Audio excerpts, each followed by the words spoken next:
حضرت ابو ہریرہ رضی اللہ تعالیٰ عنہ جس وقت حضور صلی اللہ علیہ وسلم مدینہ تشریف لائے، حضرت ابو ہریرہ رضی اللہ تعالیٰ عنہ اس وقت مدینے میں نہیں تھے، والدہ کے ساتھ انہوں نے ہجرت کی۔ ہجرت کر کے سن 7 ہجری میں حضرت ابو ہریرہ اور ان کی والدہ ماجدہ یہ ہجرت کر کے مدینہ تشریف لائے ہیں۔ کہاں سے آئے ہیں، کس مقام سے آئے ہیں؟ تو بعض مورخین اس طرف گئے ہیں کہ حضرت ابو ہریرہ رضی اللہ تعالیٰ عنہ کا اصل مقام فارس تھا، یعنی اصل یہ ایران کے رہنے والے تھے، عربی نہیں تھے، یہ فارسی بولنے والے۔ تو حضور صلی اللہ علیہ وسلم کے صحابہ میں 2 صحابی ایسے ہیں جو کہ جن کا تعلق ایران سے تھا، ایک حضرت سلمان فارسی رضی اللہ تعالیٰ عنہ اور دوسرے حضرت ابو ہریرہ رضی اللہ تعالیٰ عنہ۔ حضرت ابو ہریرہ رضی اللہ تعالیٰ عنہ ایک سیدھے سادہ، ایک انتہائی یعنی ایک ایسے گھرانے سے تعلق تھا جو کہ مفلوق الحال تھا۔ حضور صلی اللہ علیہ وسلم کے مجلس میں آتے رہے، دیکھتے رہے، سنتے رہے، بس فدا ہو گئے حضور صلی اللہ علیہ وسلم سے، نام کچھ اور تھا۔ پھر حضور صلی اللہ علیہ وسلم کے ہاتھ پہ سن ہجری 7 میں یعنی حضرت ابو ہریرہ رضی اللہ تعالیٰ عنہ کی صحبت حضور صلی اللہ علیہ وسلم کے ساتھ ٹوٹل تقریباً 3 ساڑھے 3 سال رہا، اس سے زیادہ نہیں ہے۔ حضرت ابو ہریرہ رضی اللہ تعالیٰ عنہ کا حضور صلی اللہ علیہ وسلم سے تعلق اور صحبت 3 یا ساڑھے 3 سال رہا، اس سے زیادہ نہیں ہے۔ اور صحابہ میں سب سے زیادہ حافظ الحدیث حضرت ابو ہریرہ رضی اللہ تعالیٰ عنہ، 6610 حدیثیں خالی حضرت ابو ہریرہ رضی اللہ تعالیٰ عنہ سے مروی ہے۔ انہوں نے جب ایمان لایا حضور صلی اللہ علیہ وسلم نے آپ کا نام عبداللہ یا عبد الرحمن، ان دونوں میں سے ایک نام رکھا، مشہور نام آپ کا حضرت عبد الرحمن ہے، لیکن کوئی نہیں جانتا۔ ایک دن صبح سویرے چلے گئے مدینے کے مضافات کی طرف، واپس آئے تو دیکھا چھوٹی چھوٹی بلیاں ہیں، اور دیکھا انتظار کیا کہ اس کی ماں کہیں سے آئے گی، ان کو دودھ کھانا وغیرہ کھلائے گی، نہیں آیا کوئی بھی، گھنٹوں انتظار کرتا، سمجھ گئے کہ یہ اس کی والدہ مر گئی ہیں ان بچوں کی، یا پھر وہ راستہ بھول کر کہیں اور چلی گئی۔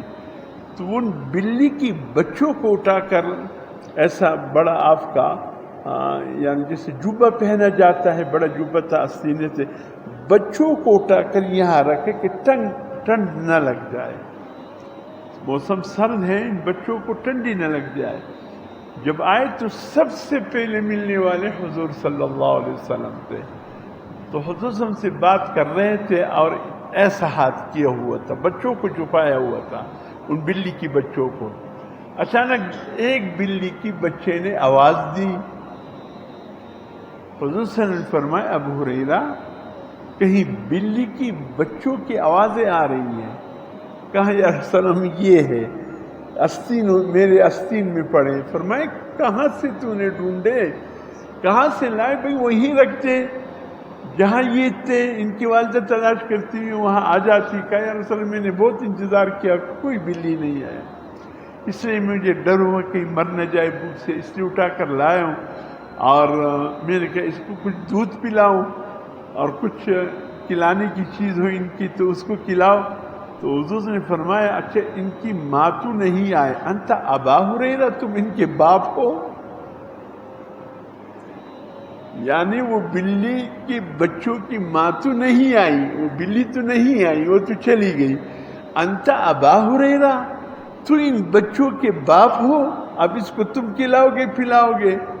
کہ یا رسول اللہ جتنا ہو سکا وہ تو کر لوں گا۔ بس حضور صلی اللہ علیہ وسلم کی زبان سے نکلے ہوئے الفاظ تھے کہ عمر بھر کے لیے آپ کا نام بن گیا، اصل نام آپ سے عبد الرحمن لوگ اب جانتے بھی نہیں ہیں۔ جب کسی کے سامنے کو حضرت عبد الرحمن سے یہ روایت ہے شاید کوئی نہ پہچانے، اگر کہو یہ حضرت ابا ہریرہ رضی اللہ تعالیٰ عنہ سے روایت ہے، اچھا تو ابا ہریرہ کے نام سے سب پہچانتے ہیں۔ تو کہا حضور صلی اللہ علیہ وسلم کے صحبت میں بیٹھتا تھا، ایک دن میں نے شکایت کی یا رسول اللہ آپ جو کچھ فرماتے ہیں کوشش کرتا ہوں سینے میں بٹھانے کے، لیکن پھر بھی وہ بات سینے میں نہیں رہتی، نکل جاتی ہے، ذہن سے نکل جاتی ہے۔ یا رسول اللہ کوئی ایسا وظیفہ یا کوئی ایسا سلسلہ ہو کہ آپ جو بھی بات کریں مجھے محفوظ ہو جائے، بس یاد رہے اور پھر میں اگلوں تک پہنچا سکوں۔ تو حضرت نے فرمایا ابو ہریرہ یہ پٹا پرانا چادر جو پہنا ہوا ہے اس کو اپنی بدن سے ہٹا کر اس کو بچھا لے، ریاض الجنہ کا واقعہ۔ حضرت ابو ہریرہ رضی اللہ تعالیٰ نے فوراً وہ چادر اپنے وجود سے ہٹایا، موسم سر تھا، ایسا اس کو پھیلایا، جیسے ہی پھیلایا حضور صلی اللہ علیہ وسلم اس چادر پر بیٹھ گئے۔ کچھ دیر بیٹھے رہے اور شاید کچھ پڑھتے بھی رہے، واللہ اعلم۔ کچھ دیر کے بعد حضور صلی اللہ علیہ وسلم اٹھے اور فرمایا ابو ہریرہ اب یہ چادر اچھی طرح اپنے بدن سے باندھ لے اور سمٹ لے اور سینے پر خاص کر اس چادر کو یوں ڈال دے۔ انہوں نے جب ایسے ہی کیا، حضرت ابو ہریرہ رضی اللہ تعالیٰ عنہ فرماتے واللہ وہ دن اور پھر حضور صلی اللہ علیہ وسلم کی وفات کے دن جو بات حضور صلی اللہ علیہ وسلم نے کی مجھے محفوظ ہو گئی، کوئی بات میں نہیں بھولا۔ اس لیے صحابہ میں سب سے زیادہ احادیث جس کو یاد ہے وہ حضرت ابو ہریرہ رضی اللہ تعالیٰ عنہ، 6610۔ فرمایا باقی تو نکل جاتے، کسی کی کپڑوں کی دکان تھی، کسی کی ضروریاتی زندگی کی دکانیں تھی، وہاں چلے جاتے، اور صبح کے وقت حضور صلی اللہ علیہ وسلم آ کر اشراق چاش کے وقت بیٹھ جاتے ریاض الجنہ میں۔ ہم جو صفہ کے چبوترے والے تھے، عبداللہ بن مسعود، میں ہوا فرمایا، اور اسی طریقے سے دیگر 70 کے قریب ایک وقت میں بھی صفہ کے چبوترے پر حضور صلی اللہ علیہ وسلم کے طالب العلم رہے۔ حضور صلی اللہ علیہ وسلم کے سامنے آ کر بیٹھ جاتے اور حضور صلی اللہ علیہ وسلم فرماتے اور ہم محفوظ کرتے۔